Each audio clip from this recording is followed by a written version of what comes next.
Well, believe it or not, you were here on Super Bowl 58 Radio Row. You guys have been joining us all week.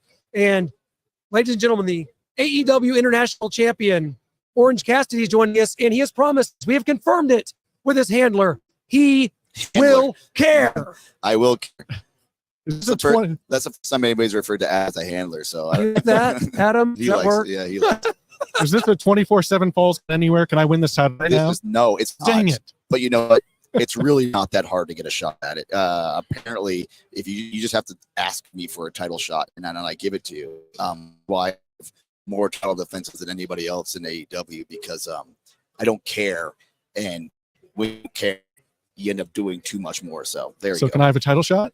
Yeah, you gotta get in the ring and do it. I can't do it here. How about in Henderson, Nevada on Saturday? Tickets available now.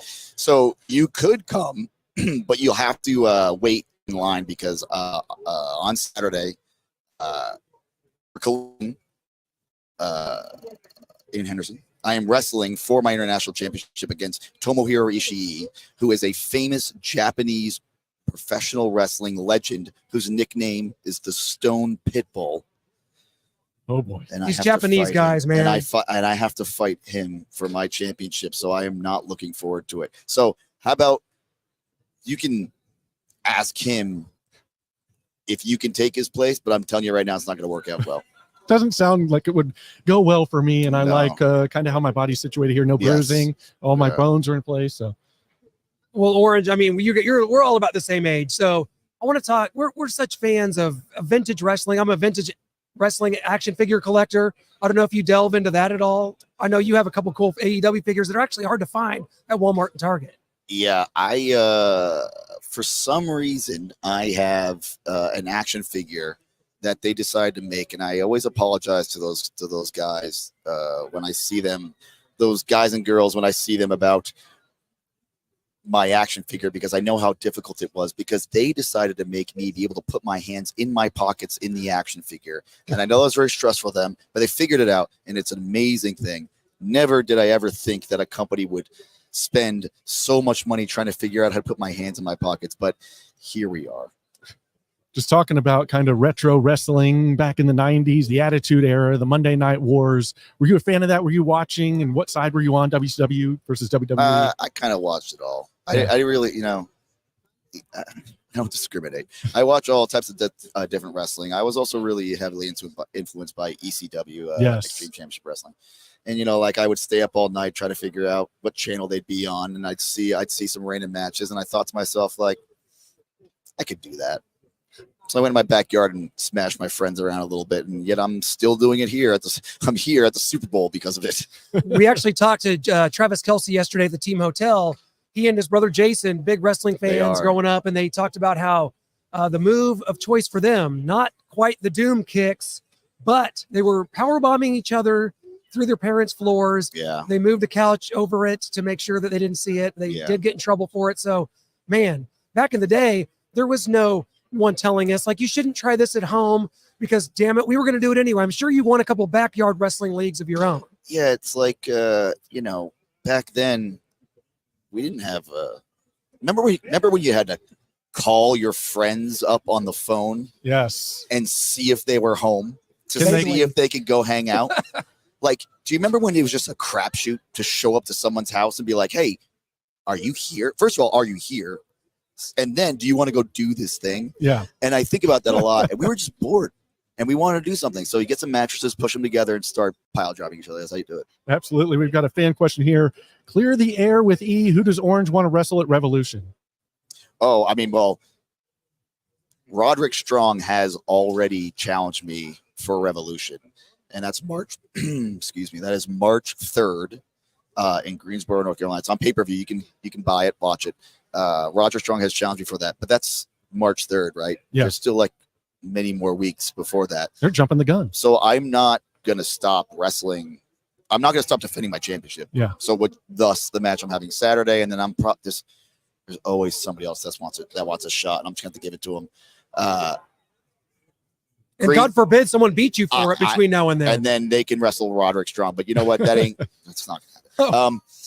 I I also have to say, Revolution, that big event we're having in Greensboro, North Sting's Carolina, last match. It's Sting's last match, and I can never stress enough how important Sting was to AEW and professional wrestling as a whole, right?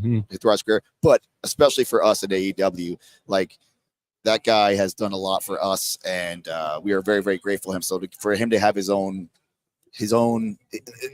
a proper send off is very, very nice to see. So come see him. Absolutely. And I wanted to ask you kind of your first thought process or moment when you realized Sting is coming to AEW. I said, nah, no way that's happening. And then next thing you know, me and Sting are on the outside of the ring kicking each other in the shins. It just happened so fast. Okay, so follow me on this one. I'm not Tony Khan. I'm not an AEW creative, nor am I Steve Borden, the Stinger himself. I think for this last match, we need to see an incarnation. And I feel like you could make this happen because you kind of have the retro vibe. You kind of have the hair. Sting back as the Surfer one more time. I want to see it. Hey, if you want to see it, you can ask him. I'm not going to ask him. I don't want to. Sting is a very, very nice, great man. But he's terrifying. And if you want to ask him to be go back to good luck. Come on, think about it. The Great American Bash, red, white, and blue, Trunks against Ric Flair. I'm all that stuff is so iconic. I viewed those guys as larger than life, comic book heroes. Hogan, Warrior, all of that was so colorful. And I think that wrestling, the resurgence is on. It is. The more brands, the more that there is out there for consumers. WWE's here, of course, big events going on, WrestleMania announcements, but AEW in town as well. Yep. To have those options kind of remind you of what Noah was alluding to, yes. the 90s, and that I feel like that's kind of where we're heading back to right now. Yeah, but I think it's going to be a different take. We'll never have that again. Yeah, the WCW versus WWF stuff. It just won't happen again. Yeah, that'll never exist ever again. I'm just grateful that I am part of a company that is run by genuinely great people, that we can attract other genuine great people and put on professional wrestling that is a smorgasbord, a buffet of professional wrestling. You can see lucha libre, you can see Japanese strong style, you can see technical wrestling, blood and guts, high flying. You will see blood, literal, like literally, you will see it. And I think that's important. That a mainstream company is giving those options, not saying like, this is what you have to watch and this is what we're going to tell you to watch. So I'm just very, very lucky. I mean, hey, they let me put my hands in my pockets on national television, so I can't complain too much, right?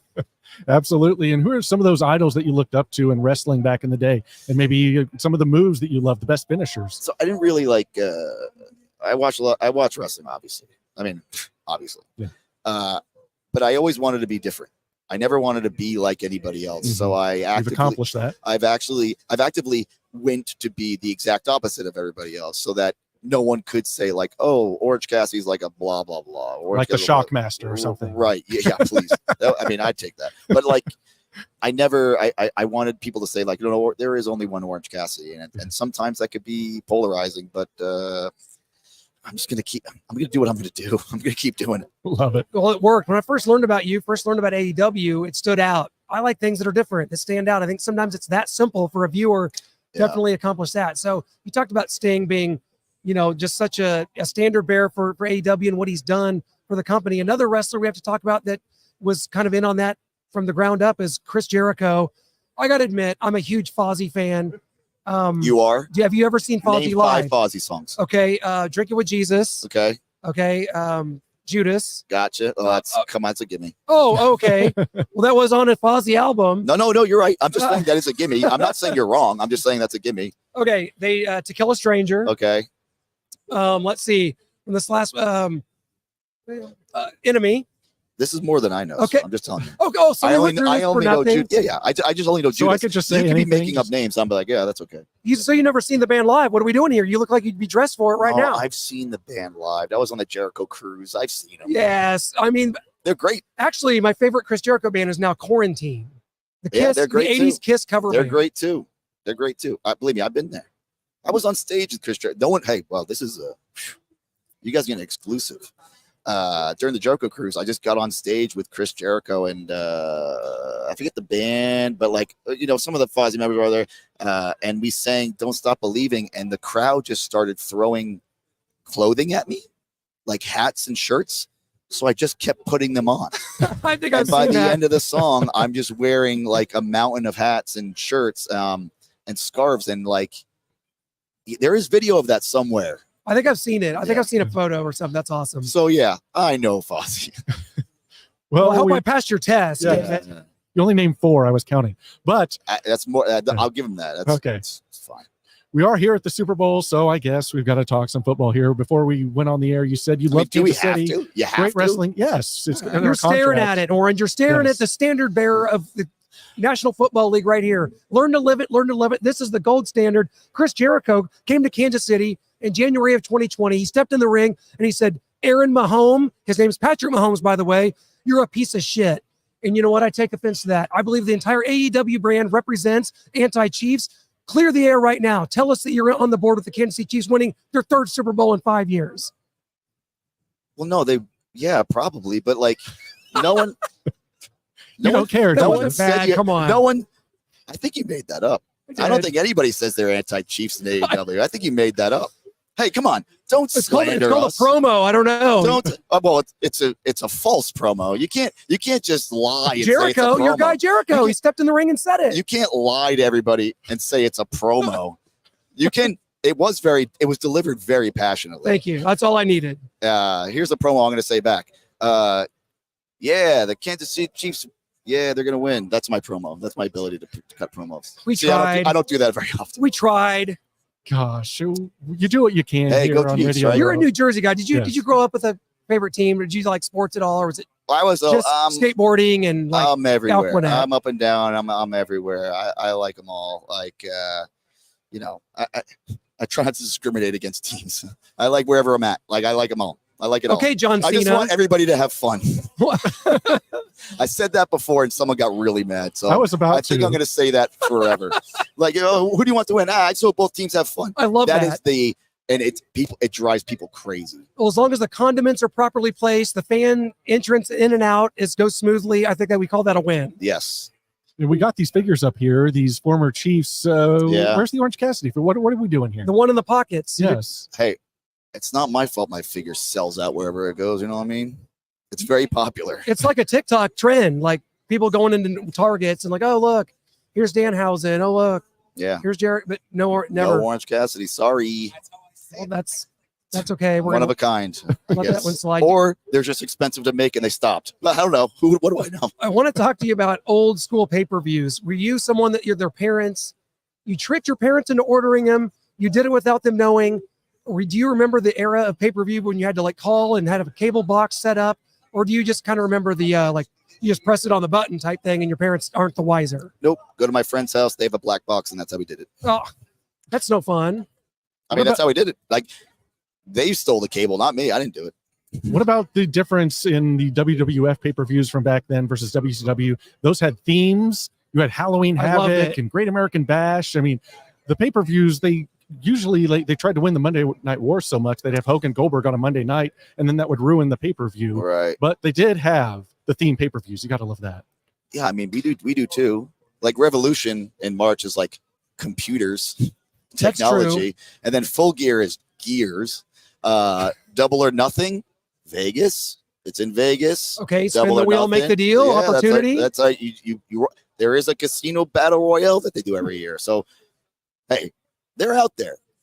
You're just not looking hard enough. That's fair. You guys have 3 major shows now on network television. Yes. Does that, as a wrestler and as a performer, do you feel like that oversaturates the market at all? Or are you one that just like, hey, as many shows, as many eyes that can get on this product? I know you guys have the YouTube After Dark as well. As many eyes on the product, that's all good with you. Yeah. We have such a large roster with so many talented people. I feel like even from 8 to 10 on Wednesdays, it's the show called Dynamite on TBS. Yep. Then on Friday, there's Rampage from 10 to 11 on TNT. And then Saturday from 8 to 10 is Collision on TNT. Still, that's not enough time for all the talented wrestlers that we have. Yeah. And I think it's also a good option for somebody that maybe they can't watch Wednesday night, or they watch Friday, or they, and I think the more the better. And also, if people didn't want to watch it, the networks wouldn't give us shows. So we're doing something right. Yeah, and just speaking on that, talk about kind of where AEW started when you got there to where you've seen it grown to now. Yeah, and please don't tell Chris Jericho I said this, but one man can't carry a whole show. He might bring eyes, but then you, the rest of the talent, people get to see and love. But I think Chris Jericho understood that. Yeah. And which is why, he understood that this is a new thing. I can open eyes to something brand new. And that's why him and I wrestled for 3 months over a summer during a pandemic with nobody watching. And then I punched him, and I ended our feud by punching him in the face with him falling through a giant pool of mimosa.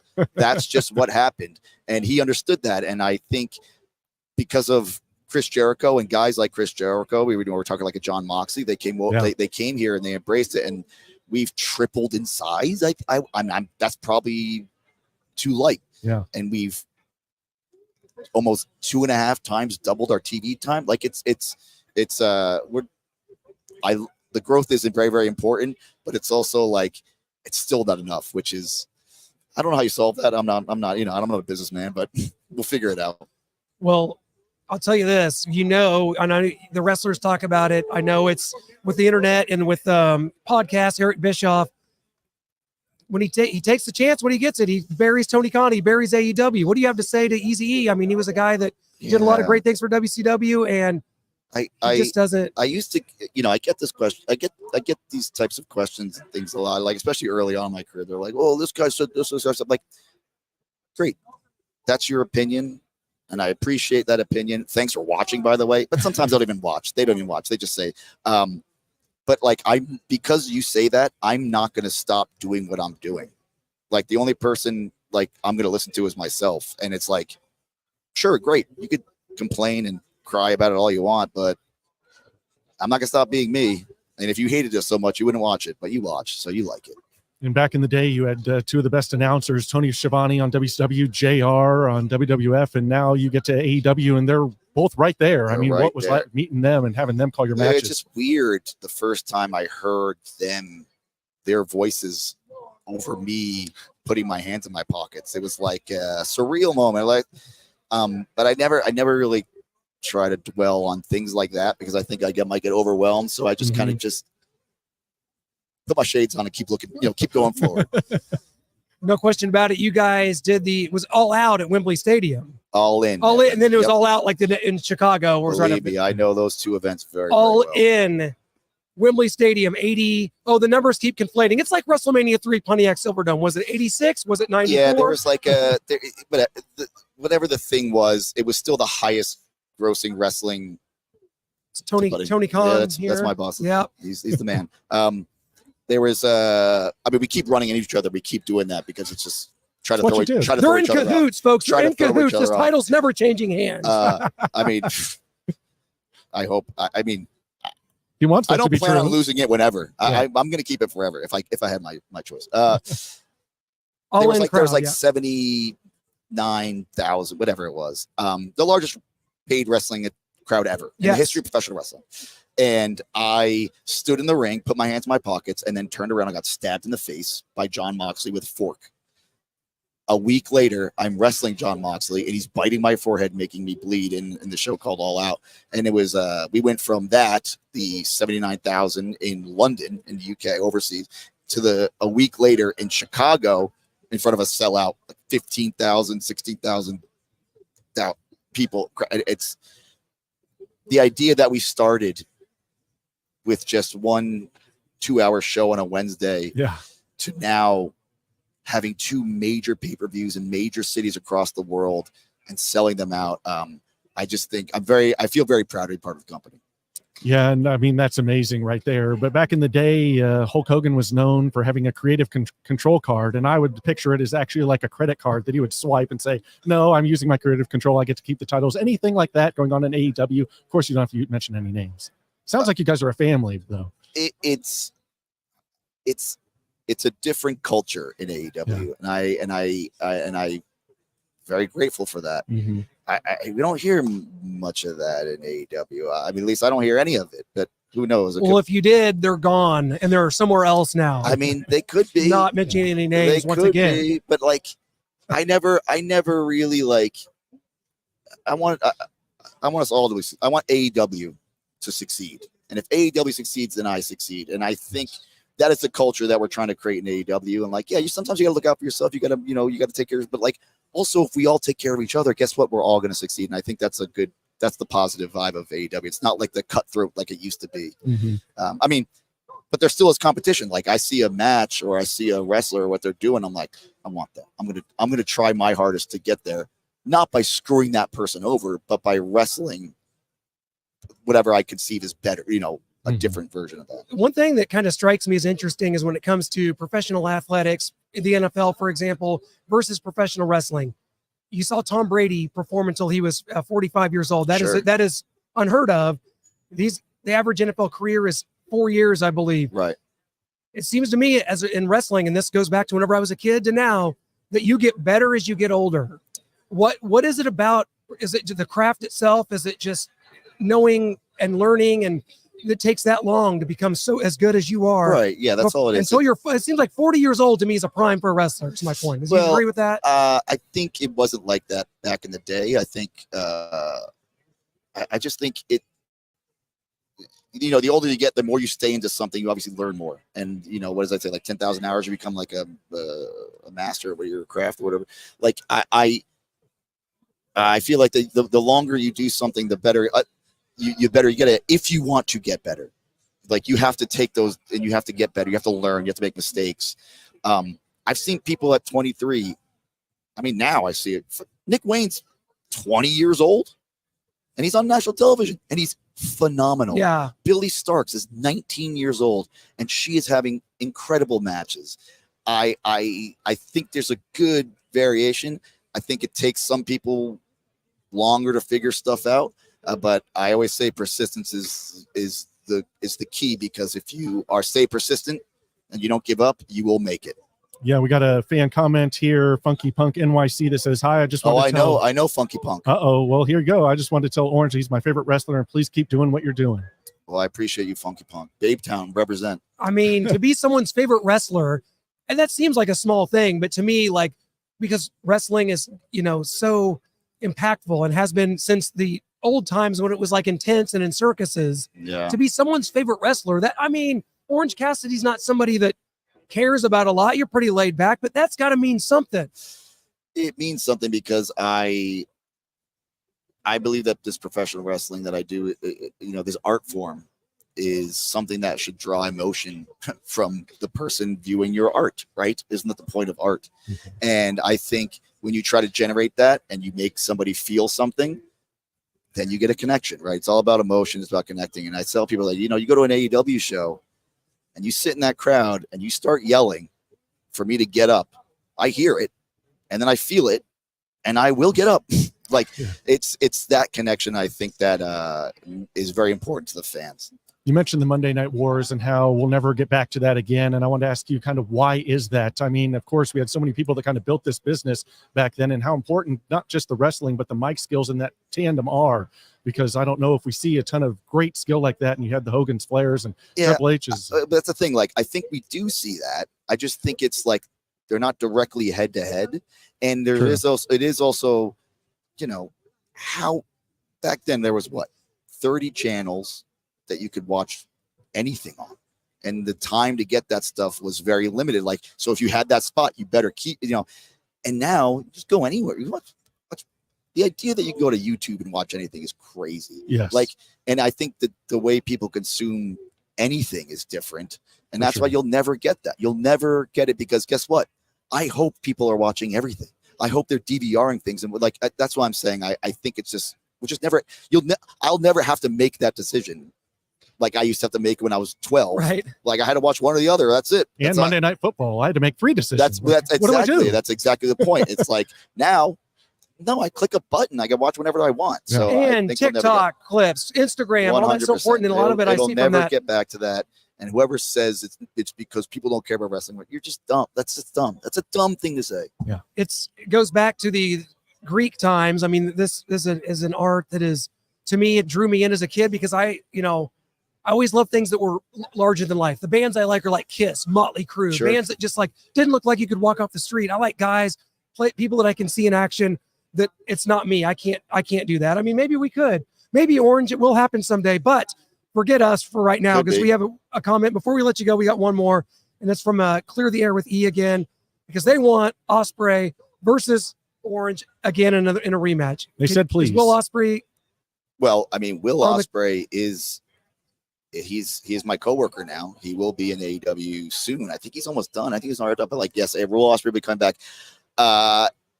Yeah, I still. The first time I wrestled him, it still doesn't sit well with me that I lost. So I am going to be for sure looking for Will at some point, just to kind of see where he's at now. There you go, guys. This is Starrcade Media. This is Super Bowl 58 Radio Row. This is Orange Cassidy, the AEW International Champion from now and until he damn well pleases. Yeah, go Chiefs, right? Absolutely. You're getting the hang of it. It took 30 minutes, but we got it out of him. Thank you so much, Orange. We appreciate you, Thanks, man. guys. True honor. Thank you.